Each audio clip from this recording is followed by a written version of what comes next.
do you do, Private William McBride?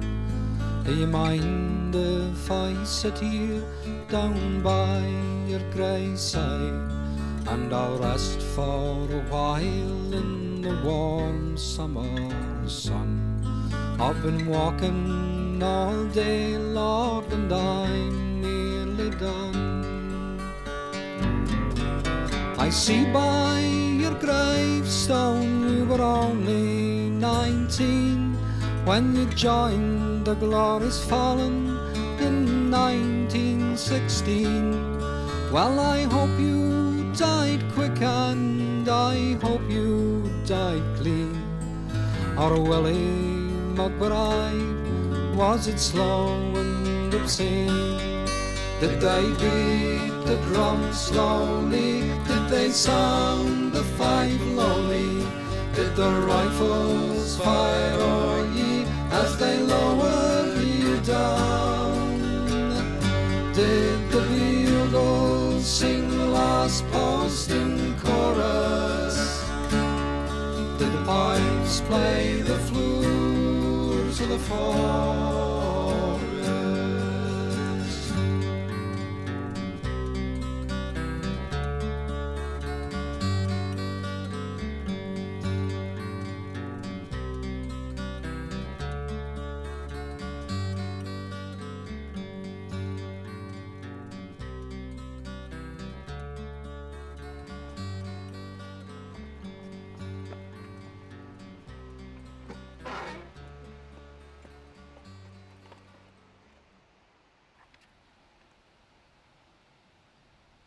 Yeah, here he is.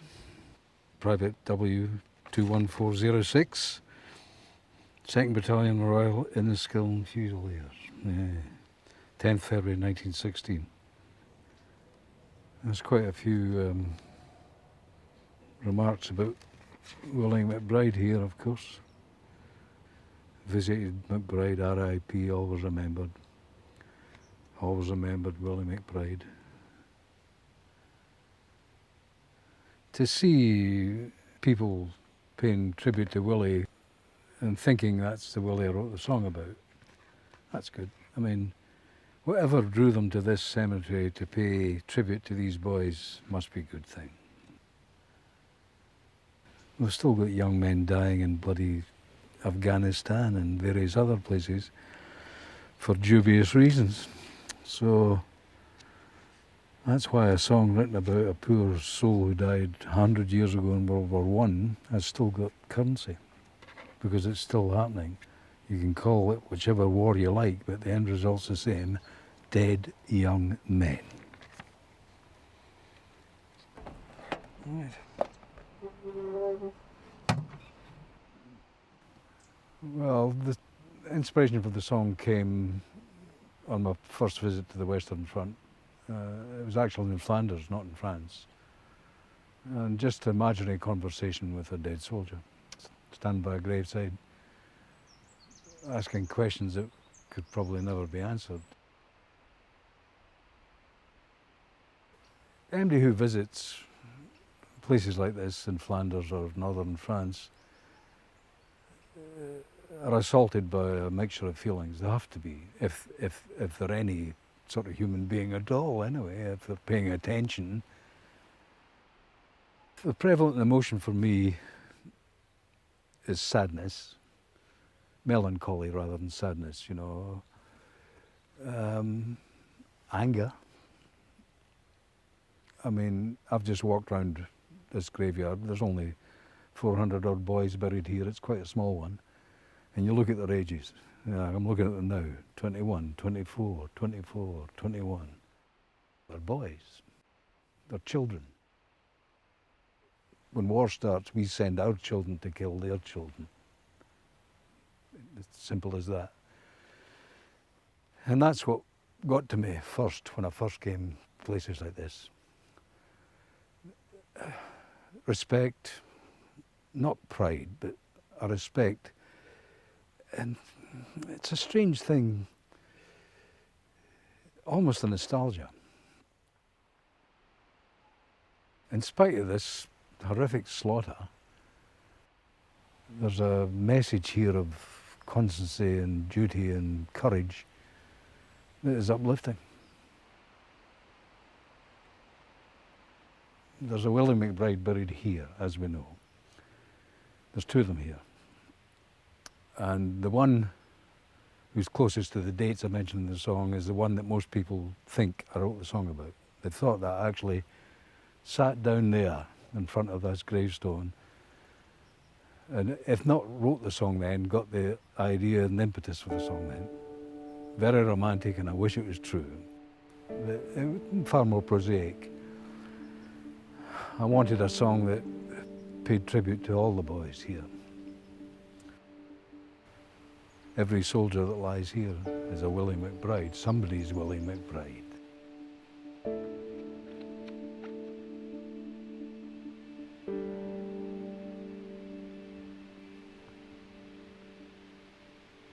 Well, how do you do, Private Willie McBride? Do you mind if I sit here down by your graveside? And I'll rest for a while in this warm summer sun. I've been walking all day and I'm nearly done. And I see by your gravestone you're only 19 when you joined the glorious fallen in 1916. I hope you died well, Willie, and I hope you died clean. Now, Willie McBride, was it slow and obscene? Did they beat the drums slowly? Did they sound the fife lowly? Did the rifles fire o'er you as they lowered you down? Did the pipes play the last post and chorus? Did the pipes play the floors of the forest? Never thought I'd be here saying that.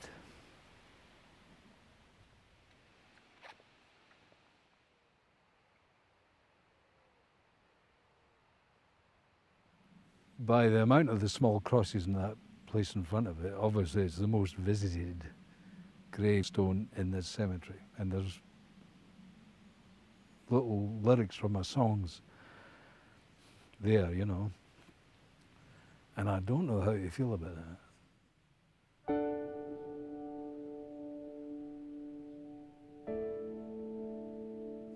I feel privileged and yet humble and guilty and angry. I'm angry, and I've no idea what I'm angry about. It's a strange mixture. I wish I hadn't seen it really in a way.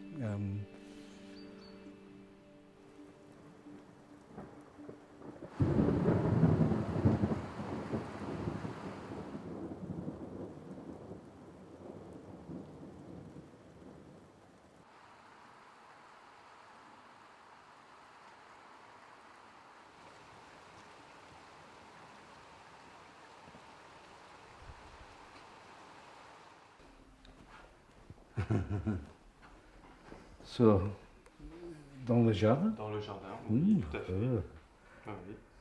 We're in a kitchen of a French house, looking at all this from the First World War, dug up from Philip and Sylvie's garden. I mean, it's almost surreal. Bayonet anglais? Allemand. Allemand. Allemand. Allemand rifle? English. English rifle. 303, Lee Enfield. You read about these things, but when you see them, you just can't. Leather from. That's amazing. Absolutely amazing. And very sad. Merci. Thank you. Merci.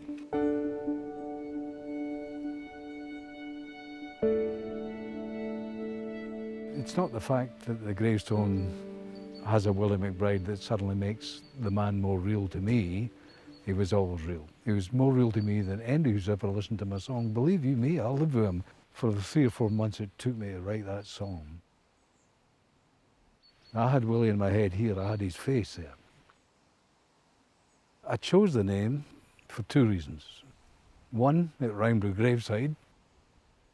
2, I wanted to Scotsmen anyway, and to Irishmen, McBride is an Irish name. with Irish connotations, Northern Irish mostly. And I wanted it to be a subtle reminder of the sacrifice that a lot of Irish lads made in World War One. You have to remember in that period I wrote the song, the IRA bombing campaign in mainland Britain was at its height. Anti-Irish feeling was very strong at the time, understandably. But I thought a small, subtle reminder to my listeners that, Ireland have been part of, a great and mighty enterprise. It was time for that reminder to be made. Did you leave a wife or a sweetheart behind? In some faithful heart is your memory enshrined.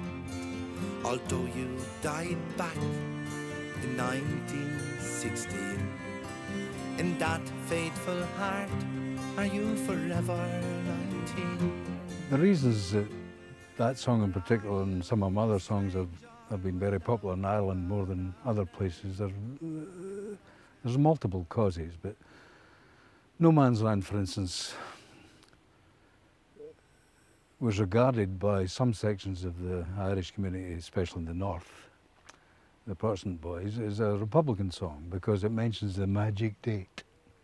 That year, 1916, only means one thing to most Irishmen, In fact, it was so widely regarded in some sections of the Irish community in the north as a Republican song under the guise of an anti-war song that it was banned from being performed in some Protestant clubs in Ulster. There's always these people that know better than me, Yeah, I know what he wrote and I know what he meant. And it's not what he wrote. And I think, that's funny. That sort of thing, any songwriter accepts part of the game, it's part of the game. But when it's about a subject like this, standing here, the whole old feelings flood back from way back. It's the first time I was ever in this place,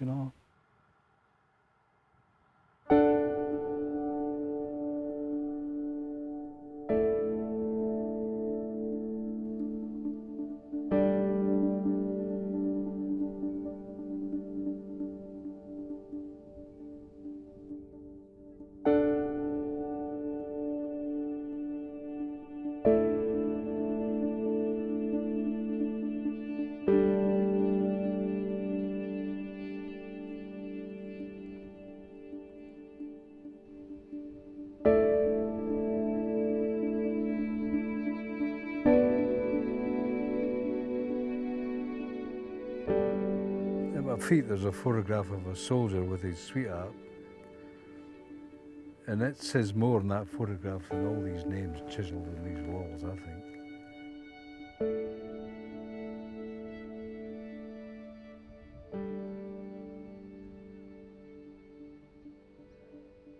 And did you leave a wife or a sweetheart behind?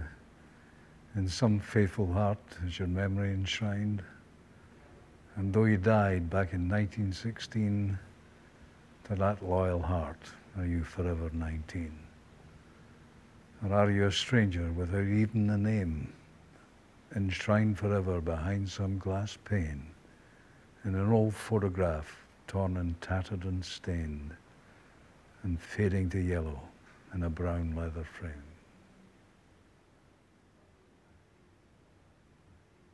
I've talked about photographs at some length because they were triggers for me. When I first got interested in the First World War, I was 12 years old, and I had a collection of old World War I books.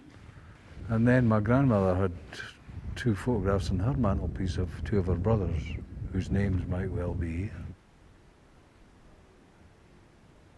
And she could never speak about her brothers without tearing up, and this was 70 odd years after the event. That's how important photographs are.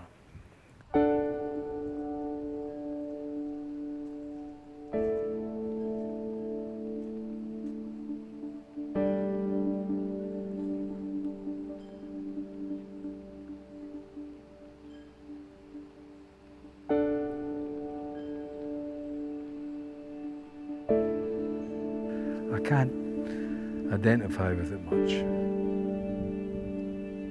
It's impressive when you walk around, and the sheer scale of it's impressive. It doesn't convey much compassion or sorrow, and it should convey a bit more than that, I